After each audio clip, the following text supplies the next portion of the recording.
Hi there.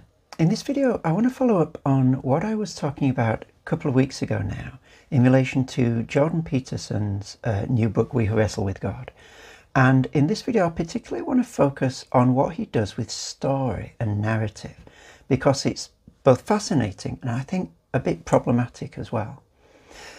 The first thing that really struck me reading through this book was just the weight that he puts on story, the power of story to shape our lives. So he says we always see the world through story, which I think is profoundly true, and a lot of scholars have made that point recently. He also says that the world has to be filtered through stories to make sense for us, and that is the primary way that we make sense of the world. And again, I think Peterson is spot on there. That is exactly right. We make sense of the world primarily not through facts or concepts in isolation, but through stories, I think, at a really deep level. And he also says what divides us are the battles between the stories that inhabit us and the stories that we inhabit. And I think, again, a lot of the polarization that we're seeing in society at the moment can be seen as a battle between different stories. So all of that, I think, is fantastic and really insightful and really helpful. What I wasn't expecting when I opened We Who Wrestle with God was that it sort of reads like the second half of Augustine's City of God, in that he takes the story of the Bible as the framework through which he tries to build his argument. He starts off in Genesis, he moves all the way through the Bible. But there was something that I was feeling as I was reading through this sort of Bible overview that Peterson gives that I couldn't quite put my finger on.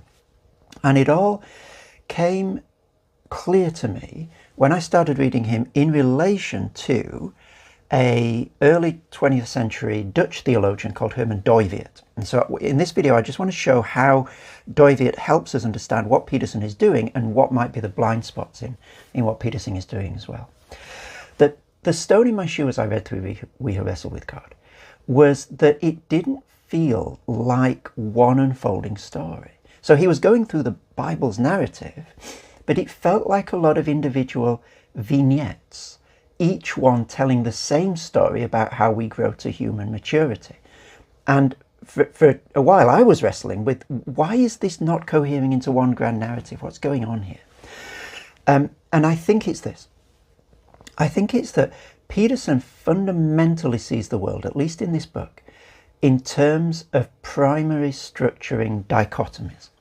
And the most important of these dichotomies is that between order and chaos. He says at one point, quote, the eternal interplay of opposites is that from which the world emerges. This is the fundamental driving force behind our reality, is these opposites of order and chaos. The world, he says at one point, cannot survive if it's ruled by sex and power because it degenerates into chaos. So again, it's the order-chaos binary that's making sense of life for us. And really interestingly, he understands the paradise of the Garden of Eden in terms of a perfect balance between order and chaos. And he understands the human brain as the left hemisphere and the right hemisphere balancing the known and the unknown, again in terms of order and chaos. So this is fundamental for Peterson. The whole world runs on this structure of order and chaos.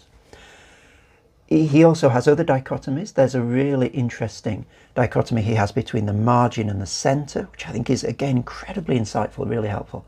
That change comes from the margins, but you need the consolidation of the center as well. And then he talks about this idea of the zone of proximal development, that where creativity happens, where progress happens, is where we live on the border of the known and the unknown, the margins and the center.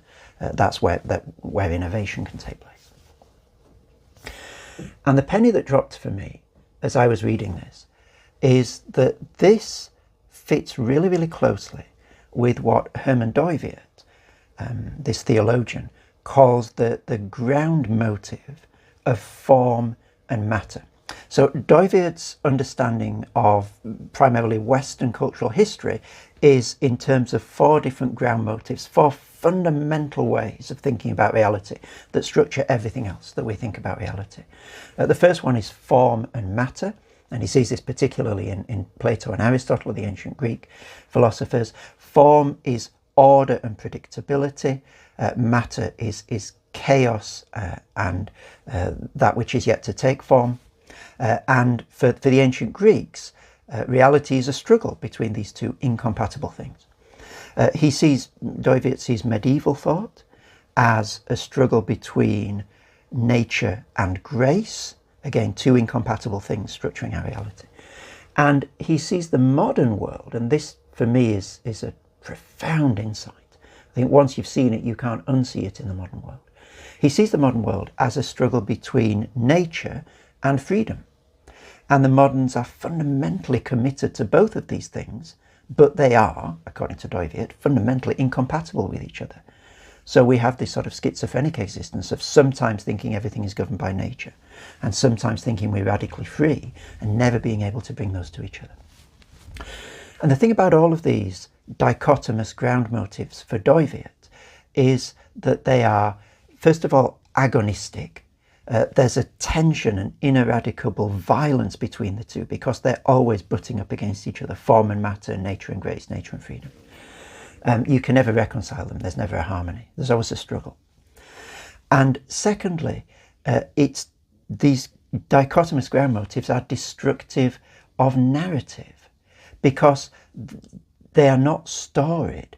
So ancient Greek thought is often understood to think of time in terms of cycles. There's no progress, there's no linear progress in time, just a series of cycles. And that's partly a symptom, says Dooyeweerd, of this form, matter, ground motive. So you can't think story if all you've got is two dichotomous poles fighting each other all the time. There's no inherent narrative to that. In order to have story and in order to have history, you have to have Dooyeweerd's fourth ground motive, which is what he sees as the biblical ground motive, different to all the rest. So it's not a dichotomy. It's got three moments, and they're three moments in a story. Creation, fall, redemption. He shortens it to CFR, this CFR ground motive. It's different because it is inherently storied. Creation, fall, redemption, beginning, middle and end. It is a story in the way that form and matter is not a story. Nature and grace is not a story. Nature and freedom is not a story. And so this biblical ground motive bakes history and progress and a sense of development, hard bakes that into the very ground motive. And what I think Peterson is trying to do is he's trying to squeeze the Bible, which is fundamentally structured according to a creation, fall, redemption ground motive. He's trying to squeeze that into a form matter ground motive, where the fundamental way we see the world is in terms of a constant conflict between chaos and order.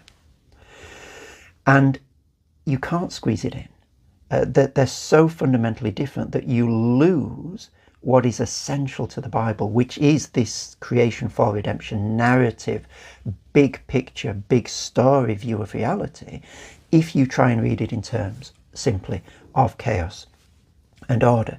And that's why I think what Peterson ends up doing is giving us the same little story of living in the zone of proximal development, of becoming mature as a human being. He gives us that same story over and over and over and over again in each of the little biblical vignettes that he presents to us, rather than giving us the overall creation, fall, redemption story of the Bible.